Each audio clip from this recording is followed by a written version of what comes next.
Una ragazza carina incontra un gargoyle e deve uccidere il suo fidanzato per salvare l'universo. No, spiacente, non è la trama di una fanfiction di Buffy scritta alle 3 del mattino, ma la premessa narrativa di Primal, il gioco PlayStation 2 uscito nel 2003 e che prometteva di fare cinema giocabile. Accessing Multiverse.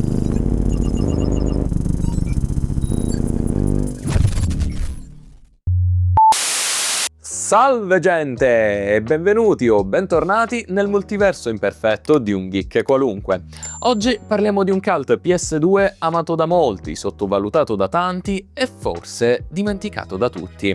Stiamo parlando di Primal, un titolo che sta a metà strada tra un'avventura story-driven e un action ripetitivo arricchito da non pochi puzzle ambientali. Chi lo ha giocato all'epoca lo ricorda oggi con affetto per la sua atmosfera gotica, figlia di quegli anni, e le incredibili host, ma soprattutto per quella che ritengo essere forse una delle coppie di protagonisti più improbabili della storia videoludica. Chi lo ha recuperato di recente invece è rimasto abbastanza perplesso a causa di un gioco che offre sì un'atmosfera unica e una storia degna di una serie TV, ma anche un gameplay che non sa esattamente cosa vuole essere. Insomma, un titolo imperfetto, ma forse con un'anima.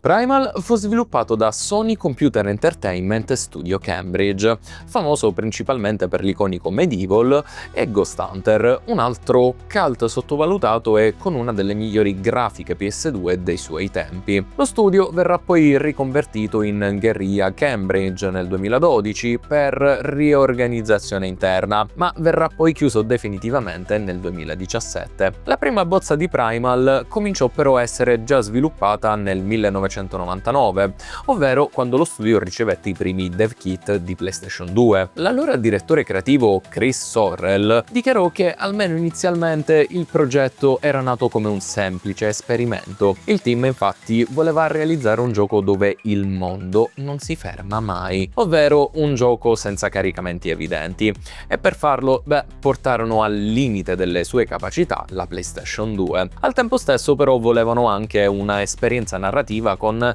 una protagonista femminile che fosse allo stesso tempo forte ma anche vulnerabile, ispirata principalmente da serie TV come Buffy l'Ammazza-Vampiri, Angel e Dark Angel.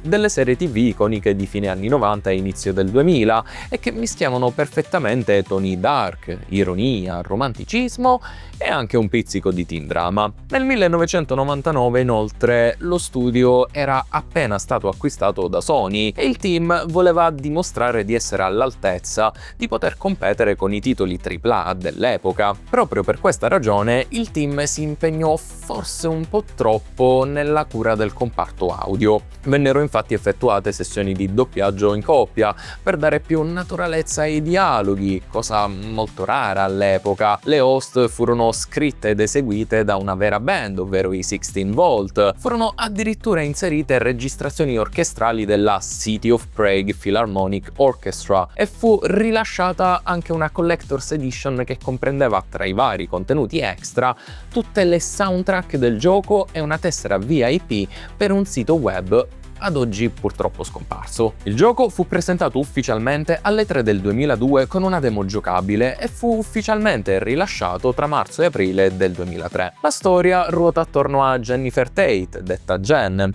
una ragazza che vive normalmente la sua vita tra concerti, discoteche e la relazione con il suo ragazzo Lewis. Una sera però un enorme demone farà irruzione nelle loro vite, ferirà mortalmente Jen e trascinerà via il fidanzato Lewis. E da qui, ha inizio la nostra storia. Mentre Jen giace in un letto d'ospedale in coma, infatti, il suo spirito viene salvato da Scree, un gargoyle parlante proveniente da un altro piano di esistenza chiamato Oblivion. Scree le spiega che un conflitto cosmico millenario minaccia l'equilibrio tra ordine e caos. Due divinità infatti, ovvero Arella, dea dell'ordine, e Abaddon, dio del caos, sono in guerra e la scomparsa di Lewis è collegata a un complotto del caos. Jen quindi accetta l'incarico di viaggiare attraverso 4 mondi demoniaci allo scopo di restabilire l'equilibrio e salvare il proprio fidanzato.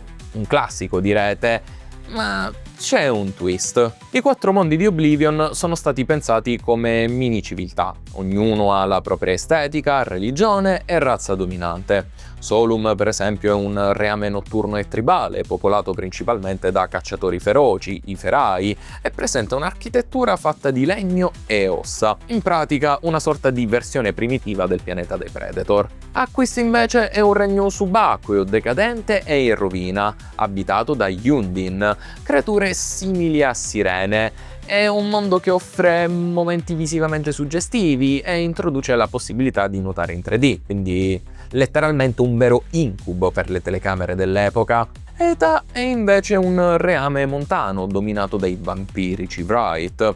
In questo mondo tutto sembra una sorta di mix tra Castlevania, Intervista col vampiro e Dracula. Abbiamo infatti castelli gotici, un popolo aristocratico in lotta interna e una sorta di oscurità perpetua. E infine abbiamo Volca, un mondo vulcanico e infernale abitato dai temibili Jinn.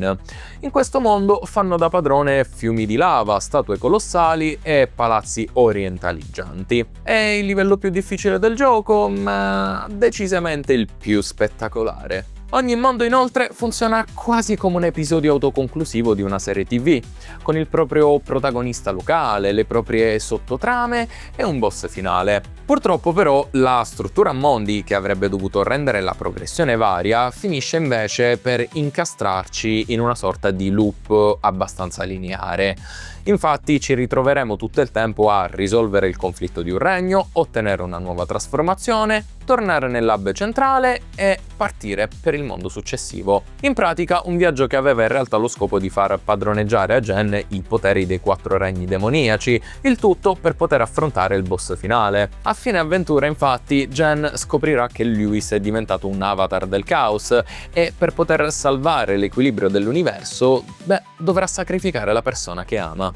Un elemento che dà peso alla narrativa e dimostra la volontà del team di raccontare comunque una storia adulta. Ora, uno dei punti di forza di Primal è senza dubbio il cast. Tra i vari attori e doppiatori professionisti, infatti, vennero coinvolti anche Hudson Lake, nota per aver interpretato Callisto in Xena Principessa Guerriera, e Andreas Katsoulas, che i fan di Babylon 5 ricorderanno come G-Car. Quasi tutte le loro battute vennero inoltre registrate durante le stesse sessioni di doppiaggio per rendere il tutto più naturale. Il doppiaggio italiano dell'epoca però non fu minimamente all'altezza e fece perdere all'opera praticamente il suo unico punto forte. Sì, perché vedete, il team di sviluppo fu così maniacale nella cura del comparto audio che sembrò quasi dimenticarsi di star facendo un gioco, tralasciando uno degli aspetti più importanti: il gameplay.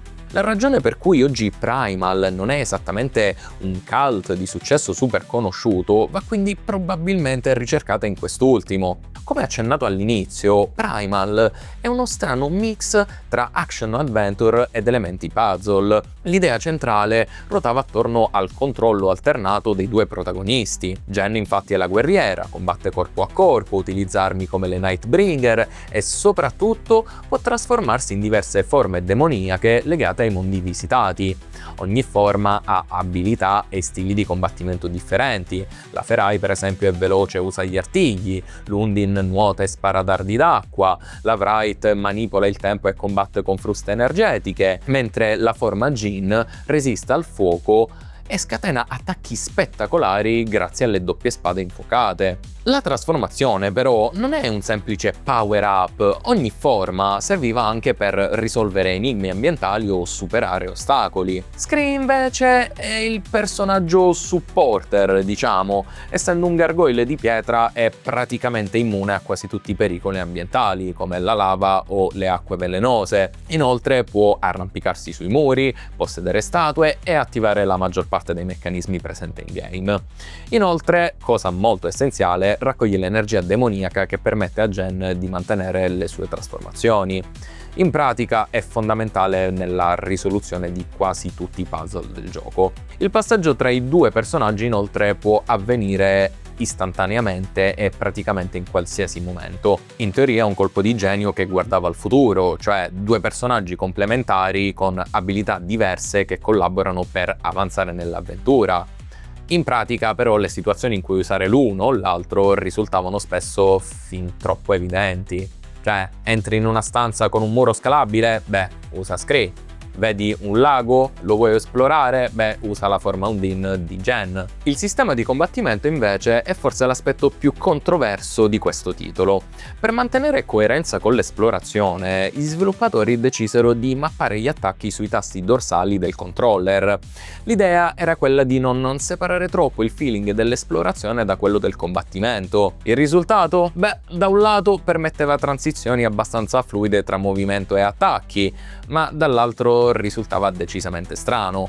Molti giocatori infatti non si abituarono mai all'uso dei dorsali per combattere e finirono per attribuire il problema a un cattivo game design. Le combo inoltre sono sì spettacolari da vedere, ma non particolarmente profonde. Esiste un sistema di finisher che si attiva quando un nemico è indebolito o stordito, ma alla lunga il combat system diventa decisamente ripetitivo. Le trasformazioni avrebbero potuto aggiungere varietà, ma la verità è che si finisce spesso per usare la forma con il DPS più alto e sostanzialmente ripetere sempre le stesse mosse. Per quanto riguarda i puzzle invece, questi sono per lo più basati sul classico schema chiave e serratura. Abbiamo interruttori, leve, statue da posizionare, alcuni richiedono anche la collaborazione tra i due personaggi. Il tutto però risulta estremamente lineare e a dire il vero sono poche le soluzioni che brillano per inventiva. L'unica vera difficoltà, ecco se così vogliamo chiamarla, è che a volte non si distinguono chiaramente gli elementi con cui interagire da quelli puramente scenografici, il che rende la risoluzione di alcuni enigmi decisamente frustrante più che difficile. Cioè, ricordo ancora quando all'epoca rimasi bloccato per mesi perché non riuscivo a interagire con uno stramaledettissimo rubinetto di una botte, semplicemente perché Gen non era perfettamente allineata con l'oggetto. E sì, fu davvero una lunga sofferenza, dato che internet non poteva aiutarmi e praticamente nessuno dei miei amici conosceva il titolo. Ma forse anche per questo avevamo l'impressione che i giochi durassero di più all'epoca. Voi cosa ne pensate? Il backtracking invece è presente ma molto contenuto. Nonostante l'illusione di mappe vaste, infatti, i mondi sono in realtà divisi in aree relativamente piccole. Un elemento curioso riguarda inoltre i tarocchi. In origine il team infatti voleva basare praticamente tutta la mitologia sui simboli e personaggi delle carte, ma si resero presto conto che sarebbe stato un lavoro davvero enorme. L'idea però rimase comunque sotto forma di collezionabili, sparsi nei livelli infatti si trovano carte che sbloccano concept art e bonus dal menu. Comunque, nonostante il gameplay abbia lasciato molti giocatori insoddisfatti, la produzione audiovisiva fu invece ciò che fece entrare Primal nel cuore dei fan. La colonna sonora orchestrale, alternata ai brani industrial metal della band 16 Volt, diede vita a una soundtrack molto particolare, epica e cinematografica durante le cutscene e martellante durante i combattimenti. Un mix allora piuttosto raro nei videogiochi e che valsa a Primal una nomination ai BAFTA Games Awards per la categoria Original Music. E forse vi sorprenderà sapere che non fu nemmeno l'unica nomination. Visivamente infatti Primal è un tripudio di contrasti. Ogni mondo ha palette, architetture e creature uniche. Il character design di Gen cambia incredibilmente con le trasformazioni. Le cutscene inoltre sono dirette con tagli cinematografici e spesso animate tramite motion capture e per l'epoca erano avanzatissime. Certo, oggi i volti appaiono terribilmente rigidi, ma nel 2003 erano impressionanti. L'art direction quindi fu uno dei motivi per cui il gioco ricevette una seconda nomination ai BAFTA, ma per l'intro animata questa volta. Tecnicamente il gioco girava a 30 fps, offriva un'opzione widescreen e persino una modalità progressive scan a 480p per i televisori che la supportavano, il tutto accessibile tramite una combinazione di tasti all'avvio. E nonostante le vendite non entusiasmanti, Sony stessa considerò Primal un vero e proprio cult. Nel 2012 infatti venne pubblicata un'edizione digitale su PSN per PlayStation 3, seguita poi nel 2016 da una versione per PlayStation 4. Quando il gioco venne portata su quest'ultima però, Sony ci tenne a specificare che si trattava di una semplice emulazione e non di una remaster.